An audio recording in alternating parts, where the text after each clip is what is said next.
Hello and welcome back, ladies and gentlemen. Today, Ms. Watkins, Ms. Mistrella, Ms. Curtis, and myself are making a meal. And we want to make sure that when we eat that meal, we're getting all of the necessary nutrients that our bodies are going to need. So I'm going to be testing some of the ingredients that are going into that meal for our different macromolecules. So just a reminder of what those are. We had our simple sugars that we use Benedict's solution to test for. We have our proteins, which we're going to use Bioret's solution to test for. We have starches, and we're going to use Lugol's solution to test for that.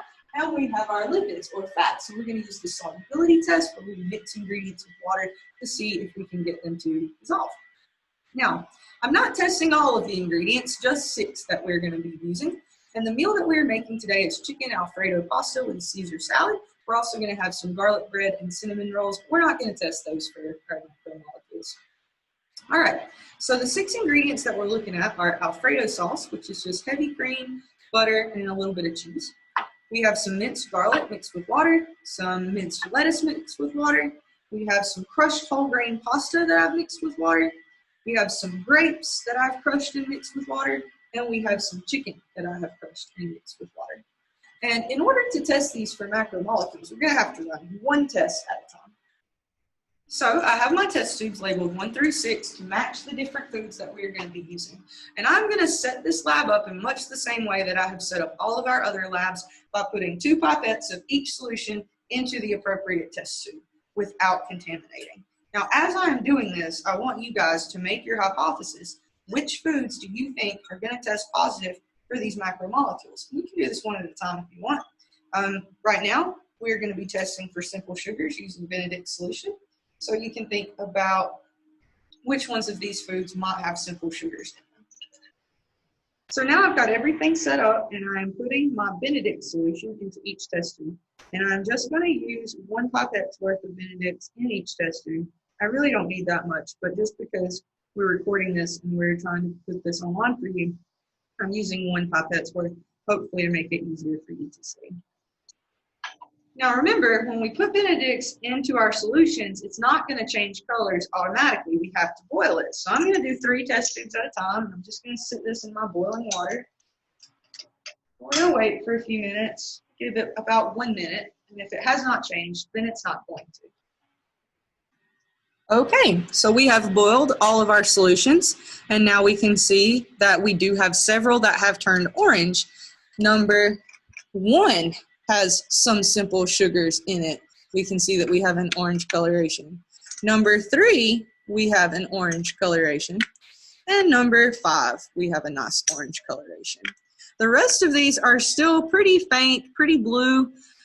There is maybe a little bit of simple sugars in number 2 because it's turned green, but there's not a lot in there, so we're not going to count it. But we have our results, so let's check those off on our chart. All right, I have checked that the Alfredo sauce tested positive for simple sugars, the lettuce tested positive for simple sugars, and so did the grapes. So there are simple sugars somewhere in these different foods. Okay, ladies and gentlemen, so I am setting up my lab again in the same way by putting 2 pipettes worth of each solution into each test tube.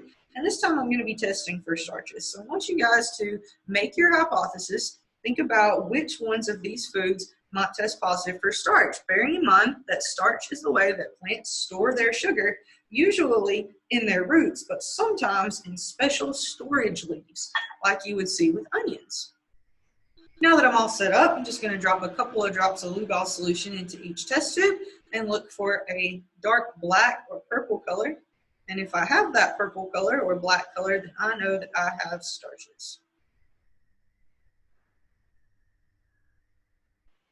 Okay, ladies and gentlemen, so I'm filling my test tubes with 2 pipettes worth of each solution so that I can now test for starch. And while I finish up doing this, I want you guys to think about your hypothesis. Which ones of these ingredients might have starches in them?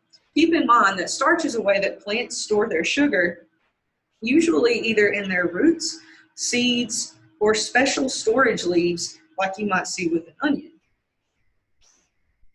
Now that I'm all set up to run the test, all I need to do is drop about 2 drops of Lugol's into each test tube, and we should see a black or purple color if we do have starches present. I seem to be putting 3 drops, and that is fine. we've run the test, let's look at the results. We do have a dark coloration in test tubes 1 and test tubes 4, which means that there is starches present somewhere in these different ingredients. On our table, we've checked off number 1 and number 4 as having starches. For our next test, we're going to be using biuret solution in order to test for proteins. So I'm going to set up in the same way with 2 pipettes worth of each solution in each test tube. And while I do this, I want you guys to make your hypothesis. Which ones of these foods do you think are going to be high in proteins? All right, so now that I'm all set up, I'm just going to use 1 pipette's worth of biuret solution in each test tube. And I don't really need that much, but it'll help with the color since we are online and you're not here in person to be able to see the color. This will make it a little brighter for you. Now with biuret, keep in mind we are looking for purple, and we can see that we have a purple in test tube 1 and test tube 6. So both of these ingredients are very high in protein. I have checked off number 1 and 6, which is our Alfredo sauce in our chicken. So we are seeing protein, no surprise, in the chicken, and also in our Alfredo sauce, more than likely from the milk products that we were using.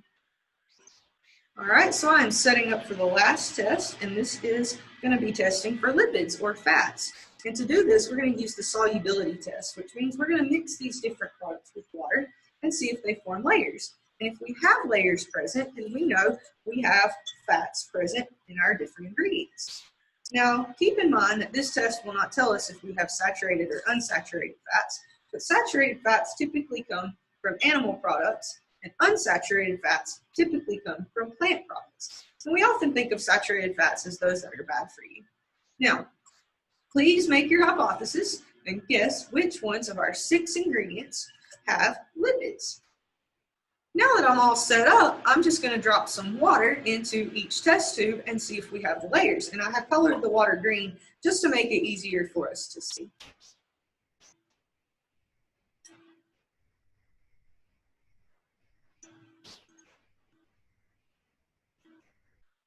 So now that we have run our tests, we can see that we have no layers in any of our test tubes except for number 1. So number 1 is heavy on the lipids, but it's the only one of our ingredients that seems to be. Okay, so we have checked off number 1 as being positive for lipids, and that would be our Alfredo sauce. All right, ladies and gentlemen, let's quickly go over our results. Your Alfredo sauce tested positive for everything. Seems like it would be a very healthy food to eat, but let's break it down a little more. The simple sugars are coming from the heavy cream, as those disaccharides break into monosaccharides due to the heat source. The protein is coming from the heavy cream and the cheese.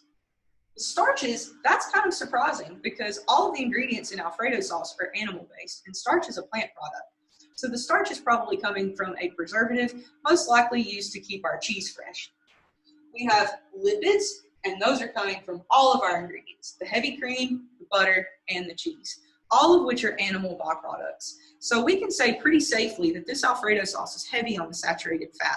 So while it has all of these macromolecules, we still want to be careful with how much of this Alfredo sauce that we eat, because saturated fat can get into your arteries and clog them up, and that can lead to things like stroke and heart attack. Garlic doesn't test positive for any of our macromolecules. This is kind of surprising because garlic is considered to be a storage leaf. It's where the plant is sending its sugar to be stored as starch so it can get through the winter. However, there's not enough starch present in this garlic for it to test positive, and that could be because it's diluted with water. Our lettuce is testing positive for simple sugars. Not a surprise at all. Simple sugars come from photosynthesis, and photosynthesis happens in leaves, which is what lettuce is. So it makes sense that that lettuce has made lots of simple sugars. Our whole grain pasta only tested positive for starch. Remember that starch is stored in roots and seeds and some storage leaves. So the grain is usually made from seeds that have been pulverized. So it makes sense that our starch is coming from that grain. Our grapes tested positive for simple sugar, most likely fructose, but some glucose as well. That glucose and fructose are being made in this grape so that they can pass that to the seed inside and give it an energy source. The chicken, I'm sure this is no surprise to you, only tested positive for our protein. And chicken has all of the amino acids that you're going to need, so it's considered to be a complete protein.